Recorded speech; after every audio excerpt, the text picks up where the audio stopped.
విపక్షాలు అనవసర రాద్ధాంతం చేస్తున్నాయని మండిపడ్డారు మంత్రి హరీష్ రావు. ప్రాజెక్టుల రీడిజైన్ ను ఎందుకు వ్యతిరేకిస్తున్నారో కాంగ్రెస్ నేతలు చెప్పాలని అన్నారు. ప్రస్తుతం హరీష్ మీడియాతో మాట్లాడుతున్నారు. లైవ్ చూద్దాం. అది కూడా చేయాలి. ఏమి చేయని వల్ల ఇవాళ ఎక్కువ మాట్లాడుతున్నారు. ఆ రోజు ఆంధ్రప్రదేశ్ రాష్ట్రంలో తెలంగాణకు అన్యాయం జరిగే ప్రాజెక్టులు ఓ పోతిరెడ్డిపాడు కడితే మీరు మాట్లాడరు, ఓ పులిచింతల కడితే మీరు మాట్లాడరు, జలదోపిడి జరిగితే మాట్లాడిన వాళ్ళు ఇవాళ వీళ్ళకేదో ఈ రాష్ట్రం మీద పట్టి ఉన్నట్టు, మాకేదో లేనట్టు, నోటికొచ్చినట్టు మాట్లాడుతూ ఉన్నారు. కానీ ప్రజలకు అన్ని విషయాలు తెలుసు. ఈరోజు ఇవాళ కిషన్ రెడ్డి గారు కాంతనపల్లి పోయిందట. కాంతనపల్లి రద్దు చేసినాం, పోయిందా దేవా రద్దు చేసి మేము ఎక్కడ చెప్పిందా? ప్రభుత్వం కాంతానపల్లి రద్దు చేస్తున్నామని చెప్పిందా? ఏనాడు మీకు మీరే ఊహించుకొని మీరు గందరగోళపడి ప్రజల్ని గందరగోళపరిచే పని చేయొద్దని నేను కోరుతా ఉన్నా. ఈరోజు కాంగ్రెస్ నాయకుడు తుమ్మిడిహట్టి కట్టి తీరాల్సిందే అంటున్నారు. అంటే మేము ఎక్కడ చెప్పిన మా తుమ్మిడిహట్టి ప్రాజెక్ట్ రద్దు చేస్తామని, కాళేశ్వరం కడతామని మేము ప్రకటిస్తే తుమ్మిడిహట్టి రద్దు అయిందని మీరు మాట్లాడుతున్నారు. కాళేశ్వరం ఉంటుంది, తుమ్మిడిహట్టి కూడా ఉంటుండొచ్చు. అల్టిమేట్గా లాడర్ సర్వే ద్వారా తేలిన తర్వాత చేస్తాం ఏదైనా. ఎందుకు మీరు నోటికి వచ్చినట్టు ఊహించుకొని మాట్లాడుతున్నారు? అంటే ఇదంతా కూడా ఒక అవగాహన రహిత్యంతో వీళ్ళు మాట్లాడుతూ ఉన్నారు.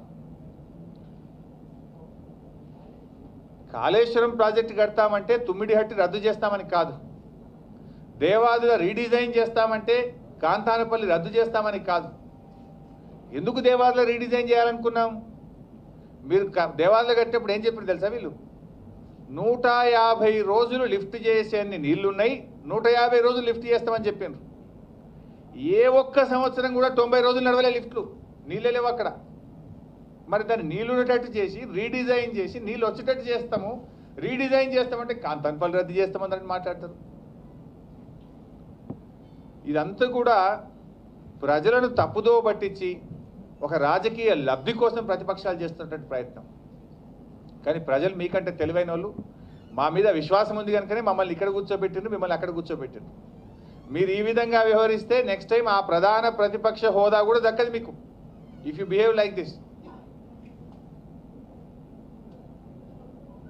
ఇలా కేవలం ప్రతిపక్ష నాయకులు ప్రచారం కోసం మాత్రమే యాగి చేస్తున్నారు. ఇలా ప్రచారం కోసం ఈ ప్రభుత్వం మీద దుమ్మెత్తి పోసేటువంటి ప్రయత్నం చేస్తున్నారు తప్ప వాళ్ళ మాటల్లో ఎక్కడ కూడా స్పష్టత కానీ నిజాయితీ కానీ వాస్తవాలకు దగ్గరగా వాళ్ళు ఎక్కడ కూడా లేరు. ఈరోజు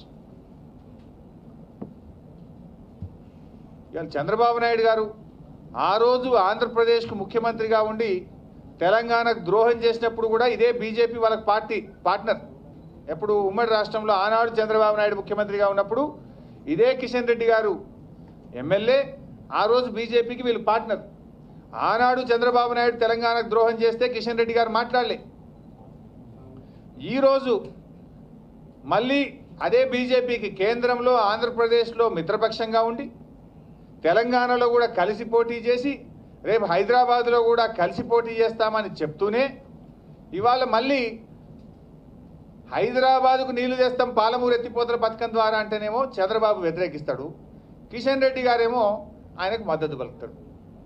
నేను అడుగుతా ఉన్నా, మరి ఇలా మరి కిషన్ రెడ్డి గారికి తెలంగాణ ప్రాజెక్టుల మీద ప్రేమ ఉంటుందా?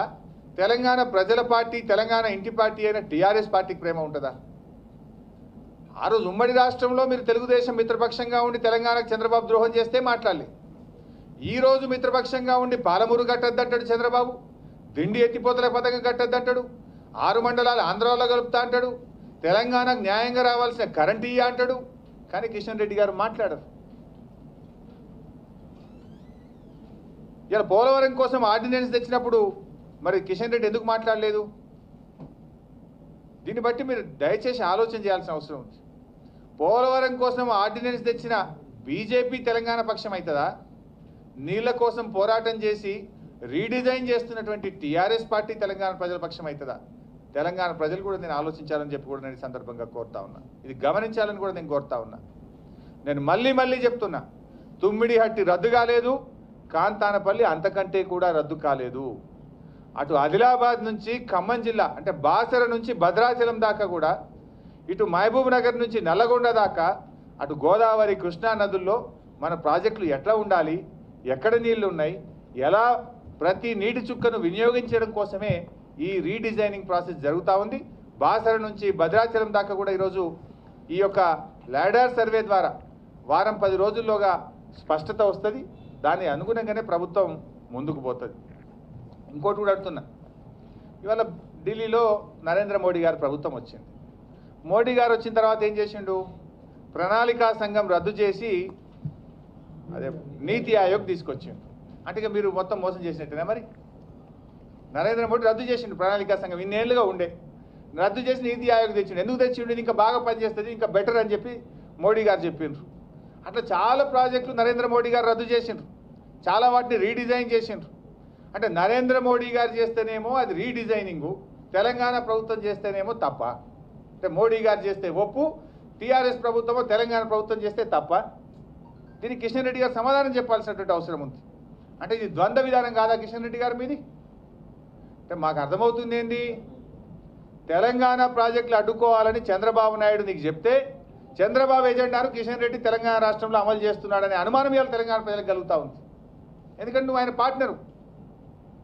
మొన్న కూడా ఎమ్మెల్సీ ఎన్నికల్లో మీరు కలిసి పోటీ చేసిండు. మీరు ఇవాళ తెలంగాణ బీజేపీ ఆంధ్ర నాయకత్వం చేతిలో కీలుబొమ్మలాగా మారిపోయింది. ఇలా కిషన్ రెడ్డి గారు మాట్లాడుతున్న మాటలు చంద్రబాబు చెప్తే కిషన్ రెడ్డి గారు మాట్లాడుతున్నట్టుగా ఇలా తెలంగాణ ప్రజలు భావిస్తూ ఉన్నారు. తెలంగాణ ప్రాజెక్టులు అడ్డుకోవడానికి ఈ ప్రాజెక్టులకు అడ్డుదలగండి, ఈ ప్రాజెక్టులకు అడ్డంకులు సృష్టించండి అని చంద్రబాబు నాయుడు చెప్తే ఆ ఎజెండాను అంతర్గతంగా కిషన్ రెడ్డి గారు అమలు చేసినట్టుగా తెలంగాణ ప్రజలు భావించాల్సి వస్తుంది. మీరు పర్యటనలు చేస్తున్నారు వరంగల్లో కిషన్ రెడ్డి గారు, ఒక్క అడుగు ముందుకు పోసి జరగ మిషన్ కాకతీయ చెరువులు చూసిరా. ఆ చెరువులో చూడు, చెరువులో ఉన్న నీళ్లను చూడు, చెరువు కింద ఉన్న పచ్చడి పొలాలను చూడు, అక్కడ ఉన్న మా రైతన్నల్ని కలిసి ఏం ప్రయోజనాలు కలిగినాయో మిషన్ కాకతీయ ద్వారా ఒక్కసారి వాళ్ళని అడిగితే తెలుస్తుంది మీకు ఈ ప్రభుత్వం ఏం చేసిందో. చెరువు మట్టి పోసుకోవడం ద్వారా ఎంత అధిక ఆదాయం వస్తుందో, చెరువులు మిషన్ కాకతీయలో బాగు చేయడం ద్వారా ఎన్ని నీళ్లు నిలిచి పచ్చడి పొలాలు పంటలు పండుతున్నాయో ఒక్కసారి చూడండి కిషన్ రెడ్డి గారు. మంచి కూడా చూడండి. తప్పు చేస్తే విమర్శించండి, తప్పకుండా తీసుకుంటాం. తప్పు చేస్తే సర్దిద్దుకుంటాం, మాకేం అబ్జెక్షన్స్ లేవు. అసెంబ్లీలో మేము ఎందుకు చర్చ జరగాలని కోరుకున్నాం? నిర్మాణాత్మకమైన చర్చ జరిగితే మంచి సూచనలు వస్తే తీసుకోవడం కోసమే చర్చ జరిపినాం. ప్రతి పద్దు మీద మాట్లాడినాం. సో ఈ రకంగా ఈరోజు ఏందే ఇవన్నీ చాలా అయిపోయింది. ఈ రకంగా ఇలా ఒక గుడ్డి వ్యతిరేకతను ప్రతిపక్షాలు వ్యవహరిస్తూ ఉన్నాయి. దానికి తోటపల్లి రిజర్వాయరే ఒక ఉదాహరణ. 1600 కోట్లు ఆదా అవుతుంది, 6 గ్రామాలు కాపాడుతాము, ఇంకో 4000 ఎకరాలకు నీళ్ళు ఎక్కువిస్తామంటే వద్దంటే ఇంక ఏం చెప్పాలి ఈ ప్రతిపక్షాలది? దీన్ని తెలంగాణ ప్రజలు గమనించాలని, మేము ప్రజాధనాన్ని కాపాడుతాము, 6 గ్రామాలని కాపాడుతాము, 4000 ఎకరాలకు నీళ్ళు ఎక్కువిస్తామంటే వద్దని మాట్లాడే ఈ ప్రతిపక్షాలకు తగిన గుణపాఠం చెప్పాల్సిందిగా మీ ద్వారా తెలంగాణ ప్రజలకు విజ్ఞప్తి చేస్తున్నాను. Thank you.